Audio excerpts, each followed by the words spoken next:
क्या आप ये मानते हैं कि जो आज भ्रष्टाचार, व्याभिचार या यूँ कहें कि शोषण या किसी भी तरीके से धन कमाने की जो लालसा है, ये प्रवृत्ति हमारी इसी कारण से डेवलप हो रही है कि चूंकि हमने अपने कर्म को धर्म से अलग कर लिया है? मन के अनुसार जीने वाले लोग दुखी रहते हैं सदा, क्योंकि मन चंचल है।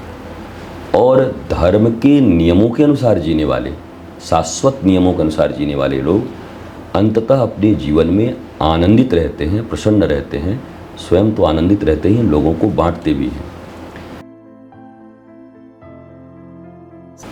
महाराज जी, हमारे यहाँ जो कर्म की संकल्पना की गई है वो धर्म की सीमाओं के साथ है। कोई भी कर्म तब तक अच्छा कर्म नहीं माना जाता जब तक वो धर्म की छाँव में ना हो। लेकिन वर्तमान परिवेश में इसे पाश्चात्य का आप प्रभाव कहें या हमारी बुद्धि क्षीण हो गई है, हमने अपने ही जीवन को दो भागों में बांट दिया कि ये मेरी प्रोफेशनल लाइफ है, ये मेरी पर्सनल लाइफ है। पर्सनल लाइफ में मैं धर्म की बात करूँगा, मंदिर जाऊँगा या भक्ति करूँगा। प्रोफेशनल लाइफ में मैं कुछ भी करने को स्वतंत्र हूँ, क्योंकि वो मेरे कर्म। अब क्या आप ये मानते हैं कि जो आज भ्रष्टाचार, व्याभिचार या यूँ कहें कि शोषण या किसी भी तरीके से धन कमाने की जो लालसा है, ये प्रवृत्ति हमारी इसी कारण से डेवलप हो रही है कि चूंकि हमने अपने कर्म को धर्म से अलग कर लिया है? इस विषय पे यदि देखिए, बहुत अच्छा प्रश्न है। और कर्म को और फिर राजनीति को भी लोग कहते हैं धर्म से अलग करो, कर्म को धर्म से अलग करो। धर्म हमारी पर्सनल मान्यता है जी, और कर्म हमारे लिए हमारे जीवन के मूल्य हैं, हमारा बाह्य जीवन है। धर्म का अर्थ होता है सत्य, प्रेम, करुणा और न्याय के साथ जीने की क्रिया को धार्मिक जीवन कहते हैं जी। ठीक इसके विपरीत अधार्मिक, मनमौजी जीवन जीने को,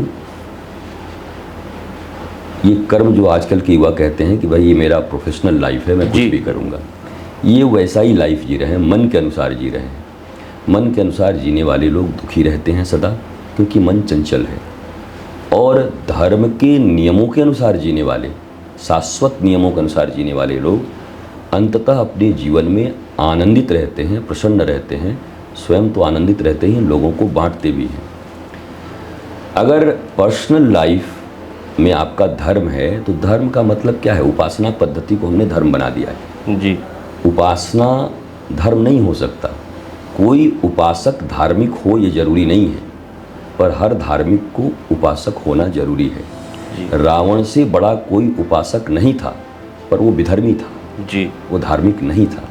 परंतु जब हम धार्मिक होते हैं तो उपासना की पद्धतियां हम अपनाते हैं, जिससे उस धर्म के नियम का हम ठीक ठीक पालन करते हुए, धर्म का नियम इसलिए पालन नहीं करते कि हम बड़ी कष्ट में रहें। धर्म का नियम पालन करने से मनुष्य आह्लादित और आनंदित रहता है।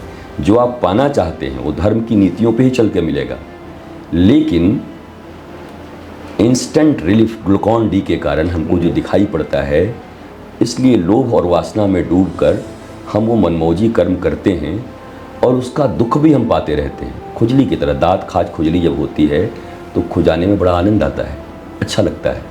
पर जितना खुजाते जाते हैं उतनी जलन बढ़ती जाती है जी। अगर उसका हमने चिकित्सा कर लिया तो हो सकता है एक बार जलन हो, दो बार हो, फिर वो समाप्त हो जाए। तो धर्म वो विधि है जो औषधि है और रसायन है।